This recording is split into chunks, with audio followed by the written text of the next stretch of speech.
Fighting for freedom, liberty, and the restoration of the Constitution. The Patrick Riggins Show. Call in now at 865-243-8255. That's 243-TALK. And now your host, Patrick Riggins. Welcome back to the Patrick Riggins Show, the premier radio show here on the Libertarian Lighthouse Radio Network. This segment, I'd like to continue on this whole idiotic sequester panic that has had both sides howling for the past few days. It is amazing to see how the government knows best people are pulling out all the stops in order to try and prevent any sort of common sense spending reforms, no matter how small. I think one of the big worries is if we cut spending in one area, hey, we might start looking to other areas to cut it as well. One column that I read this week was written in the Washington Post by Susan Brooks Thistlethwaite. And if you guys might have read it, this audience seems to be pretty well read, but for those of you who didn't catch it, the column caught my eye because it actually invokes biblical passages to condemn any sort of lobbying by the Tea Party for cutting the spending of the federal government. You're going to wonder how this works, but stick with me on this. I'm listening. Yes. Near the beginning of the column, she states, "Why would any group of Americans favor such draconian cuts that are likely to spell disaster for our fragile economy? This moment shows what happens when an ideology of greed as good triumphs over either common sense or core religious values. We will not get a reasonable and balanced compromise on the sequester because any Republican, up to and including Speaker of the House John Boehner, fears the Tea Party's power. Any Republican who breaks rank and supports a compromise on sequestration, that includes revenue, would fear a Tea Party challenge in their re-election campaign." First off, she's a little off on that because I don't think John Boehner fears the Tea Party that much. He kicked a bunch of them out of the committee assignments. We covered that on a show about a month ago, or a couple of months ago. The Tea Party ideology of small government, no new taxes, especially on the rich, and hyper-individualism is what is broken in our country.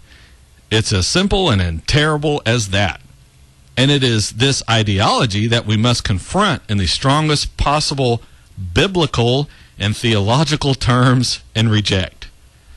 So what this tells you is coming later in this column is a biblical argument against small government, no new taxes, and what she refers to as hyper-individualism, otherwise known as relying on yourself, something Miss Thistlethwaite definitely does not want you doing. She adds the hyper prefix in order to try and alarm the readers of her column. What this really does is reinforce to people who aren't ignorant that she is a statist in the strongest of terms. And somehow later on, she's going to tie this in with Christianity. The column continues with, "We will not have an economic recovery, a thriving middle class, and the ability of the poor to lift themselves out of poverty until we as a nation reject this appalling philosophy. One way to do that is with religious values. In my view, we can do no better than starting with the teachings of Jesus." Oh, yeah, that's right. I distinctly remember reading how Jesus commanded us to lobby the government to steal money at the point of a gun from one individual and give it to another in the form of charity. Yeah, we all remember learning about that in Sunday school now, don't we? How Jesus went door to door demanding people give him money so that he could give it to the poor. I think the disciples were all armed right before that. Yeah, now I'm starting to recall those Sunday school lessons now. Jesus went into the garden, prayed to God to send down some weapons so that they could carry out this form of forced charity against the people of Israel. If the people didn't comply, if they didn't give enough money, then Jesus simply garnished their wages and taxed their property and income to make up for it. When the people couldn't pay or didn't have a job, he used a tax lien to take away their houses or their livestock, everything they had, so it could be sold at auction and given to the poor. Yeah, that's right. Boy, I'm so glad Miss Thistlethwaite reminded me of how Jesus used the power of the government to steal money and give it to those who didn't want to work. Not content to let herself be thought only a partial idiot, she continues with this. But at its heart, this philosophy is not just the pragmatics of cuts and no new taxes. It is an embrace of greed, selfishness, and hyper-individualism that is the antithesis of what Jesus of Nazareth preached. Consider Jesus' words from, and she quotes here, Luke 6, 20 through 21 and 24, which is, "Then he looked up at his disciples and said, 'Blessed are you who are poor, for yours is the kingdom of heaven. Blessed are you who are hungry now, for you will be filled. Blessed are you who weep now, for you will laugh. But woe to you who are rich, for you have received your consolation.'" In other words, the poor are blessed and the rich don't make out very well in the teachings of Jesus. We need to reject the ideology of selfishness and greed once and for all. It's not moral, and as we shall surely see in the coming months, if the sequester does happen, it is economically disastrous. So if the government has to cut back on its spending, we're not doing what Jesus commanded. Jesus is condemning all rich people. I've talked about all these people quoting the Bible to try and push forward their agenda on both sides. I've talked about this before on the show, and I'll play that for you, a clip from that very show. I think it's really interesting when politicians start invoking God and talking about how Christian they are when they're wanting to treat us in a decidedly non-Christian way.